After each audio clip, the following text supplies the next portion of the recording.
Okay, we continue to look at the attributes of God. We've been looking at the grace and mercy of God. That's God's inclination toward us and favor, but it is unmerited favor. It is unconditional. It is undeserved. Absolutely free. Then there's the mercy of God, which is the other side of the coin, and that is God restraining from us what we deserve. So one side, it's what we don't deserve, and the other side is what we do deserve. We want to look at the nature of God's grace, God's mercy. If we turn over to 1 Timothy chapter 1, verse 14. Well, let's read verse 13 as well. Who was before a blasphemer and persecutor and injurious, but I obtained mercy because I did it ignorantly in unbelief. And in addition to this mercy, the grace of our God was exceeding abundant, and then accompanying this grace of God was faith and love, which is in Christ. The grace of the Lord was exceeding, that which passes, that which excels. So God's grace excels. It excels whatever is in the way, all of our demerit. So the grace of the Lord was exceeding abundant. That is, plenty, ample supply, more than enough. And it exceeds that. It's exceeding abundance. That's what we need. Just a little bit of favor will not do. We need exceeding abundant grace. Grace that exceeds our sin. Grace that goes beyond our sin. So it is God's grace exceeds in abundance. Notice in 2 Corinthians chapter 9, verse 14. 2 Corinthians 9, verse 14. And notice the last phrase of verse 14, the exceeding grace of God in you. So again, it's the exceeding grace of God. And it is exceedingly abundant. So it's grace that exceeds. Also in Romans chapter 5, verse 20, a very familiar verse, or certainly should be. Romans 5 and verse 20. The law entered, and then he's going to tell us the purpose of the law of God, how God uses the law of God in our salvation, in saving our souls. The law entered that, or for this purpose, that the offense, the sin, might abound. That is, that we become more aware of the sin. But where sin abounded, we see the abounding nature of sin. Before the Lord saves us, we're brought to see that. The abounding nature of sin. But where sin abounded, grace did much more. abound. Grace did. So grace is active. It's the active favor of God. Grace did much. And then he tells the degree of what grace did. Grace did much more. Whatever sin has done, and it's done a lot, more than you and I will ever know, grace does more. Whatever was lost in Eden after the fall, grace does more. So you see, the restoration of a soul, the saving of a soul, is more than the fall of man. So grace did much more abound. So what that tells us is that grace is greater than our sin. Wouldn't do us any good if it was not greater than our sin. It would not do us any good if it was equal to our sin. It must overflow our sin. The favor of God must overflow what sin has done. And this is what brings hope to the one that the Lord is dealing with, doing the work of regeneration in their heart. They see sin, they're brought to see their hopelessness, but then there's this grace that overflows sin. So grace overflows and drowns sin. It overflows and drowns our demerit. God's grace goes beyond the character of sin. It goes beyond what we deserve as sinners. That's the mercy aspect of it. So again, where sin abounded, grace did much more. So the picture is grace doing more than what sin has done. Then notice in 2 Corinthians 12, and we'll be coming back to 2 Corinthians 12 after we read it. We'll come back to it a little later. But 2 Corinthians 12, in verse 9, my grace is sufficient for thee. So grace is abundant. Grace is abounding. Therefore, it goes without saying that grace is sufficient. That is, it's enough. It's more than enough. It's adequate. It's more than adequate. It's plenty. It's more than plenty. God's grace is sufficient for thee. And then if we turn to 1 Peter chapter 4, 1 Peter chapter 4, and verse 10. The last part of that verse, last 5 words, the manifold grace of God. The manifold grace of God. So the word manifold is describing this grace, describing the nature, the character of this grace. It's manifold. That has reference to the fact that there's diversity in this grace. Not all grace is the same. It is various. The manifold grace of God. The manifold free favor of God. That is, God shows His free favor in a lot of different ways. Many different ways. Our needs are innumerable. God's grace is manifold.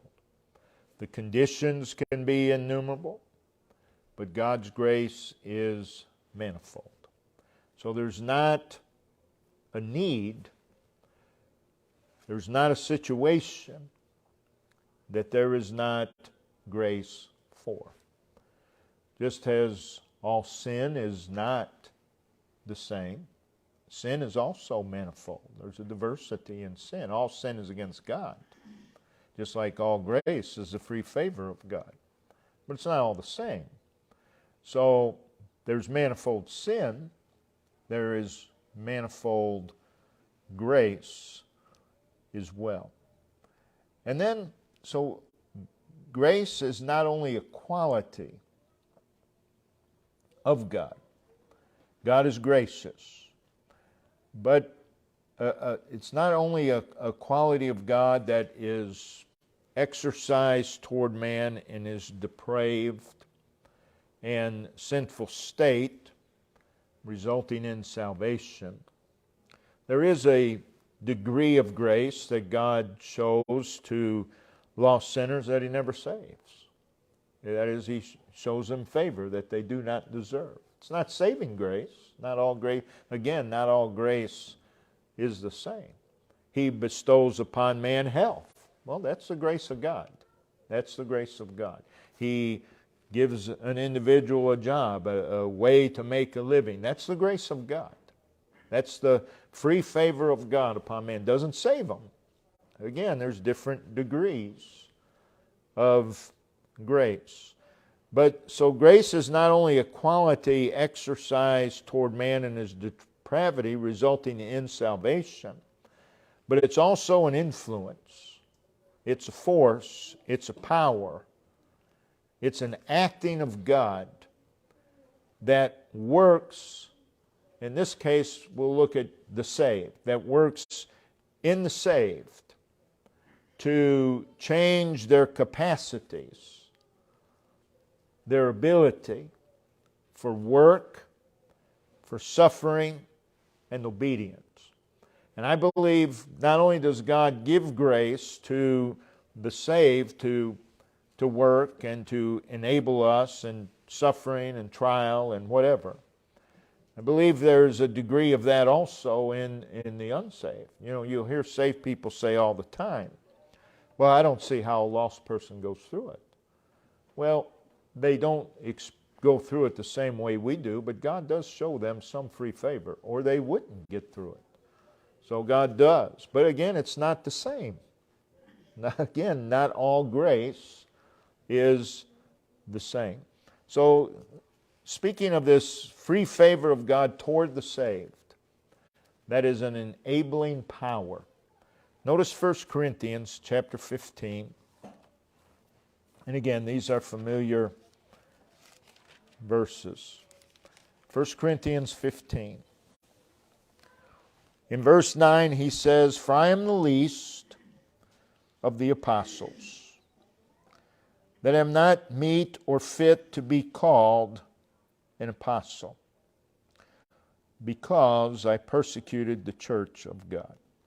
So there's a sense in which Paul never got past, was always in the back of his mind, what he did as an unsaved sinner.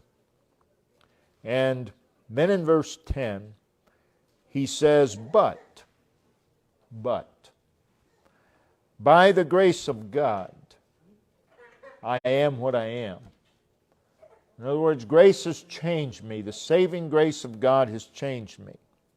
And His grace, which was bestowed upon me, was not in vain.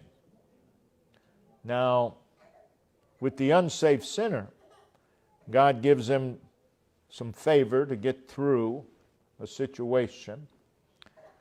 It's usually in vain. That is, they're never brought to recognize God. Then he goes on, he says, "But I labored more abundantly than they all." Okay, he said, "I'm the least of the apostles." So when he says, "I labored more abundantly than they all," who's he talking about? He's talking about the apostles. He says, "I did more than any of them." And then he sort of corrects himself.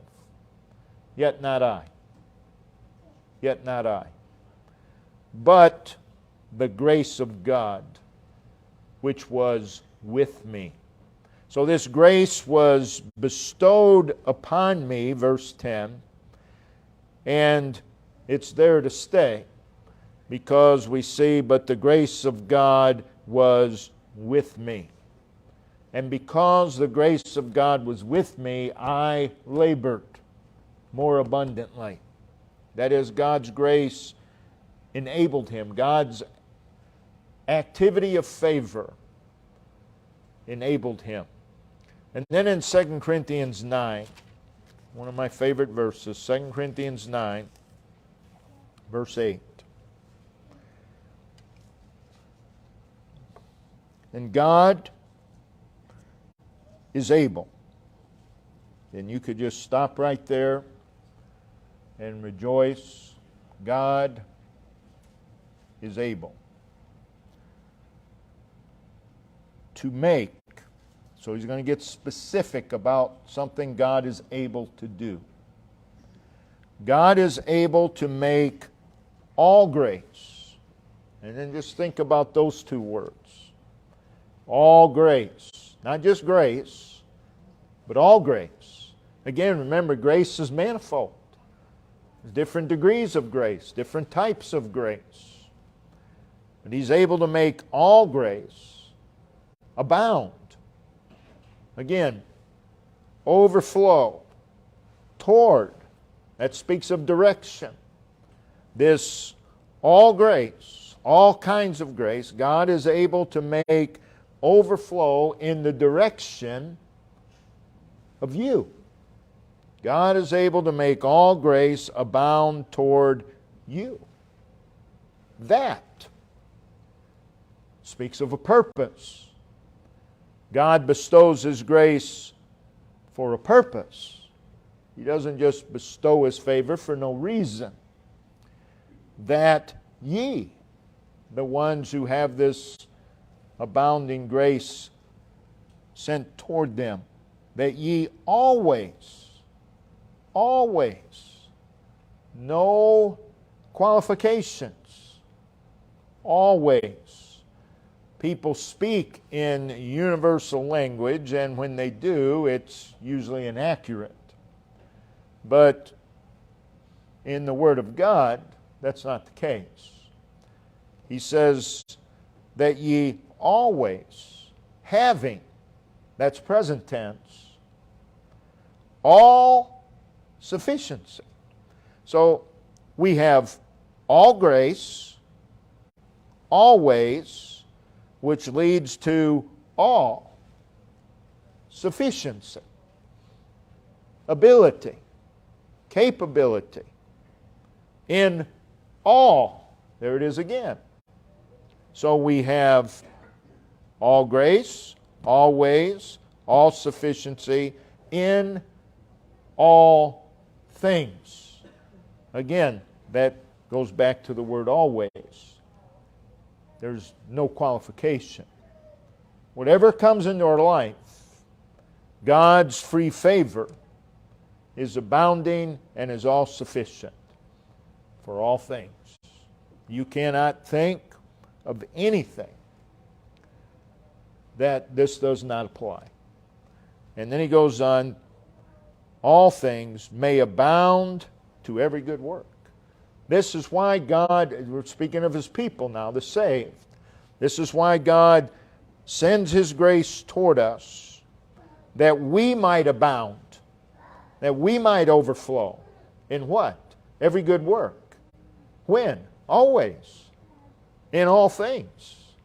So, you see, the grace of God, the favor of God toward the saved in their saved life, it's amazing. It's always, it's all sufficient in all things that we may abound. Then if we go back to 2 Corinthians 12, verse 9. Paul, of course, talks about a trial in his life. He identifies it as a thorn in the flesh. I believe people have written pages and pages on what that thorn in the flesh is. He doesn't tell us, so just stop it. Just don't waste your time. But I do believe it was physical. It was a thorn in the flesh. Whatever it was, we know the purpose of it. And that is, verse 7, lest I should be exalted above measure through the abundance of the revelations. That is, Paul is saying, God has revealed to me many things, and so I would not become proud, lest I should be exalted above measure. Through the abundance of the revelations, there was given to me a thorn in the flesh. There was given to me. It's almost like it's a gift. And it was, because it kept him from being exalted above measure. So there was this thorn in the flesh, and then he identifies it a little more, the messenger of Satan to buffet me. Now, the messenger of Satan could be just about anybody or anything.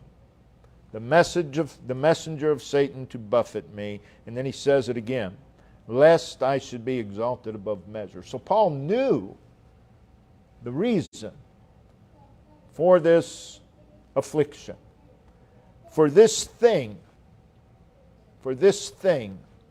I besought the Lord thrice that it might depart from me. I prayed that the Lord would take it from me, which would not have been a good thing for Paul, because this was what was keeping him from being exalted above measure. And he said unto me, my grace is sufficient for thee, for my strength is made perfect, or is more manifested in weakness. So he says, I'm not going to remove the trial.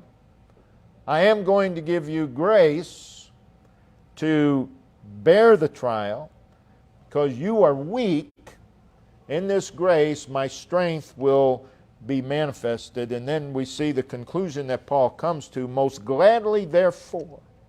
So he has prayed that God would remove the thorn, but now he's brought to this, most gladly therefore will I rather glory in my infirmities. He says, I'm glad to have it. I'm glad to have it, that the power of Christ, which explains his grace, by the way, that the power of Christ may rest upon me. And you follow Paul's epistles, and in every single one of them, they close somewhat, grace be unto you, grace be unto you, grace be unto you.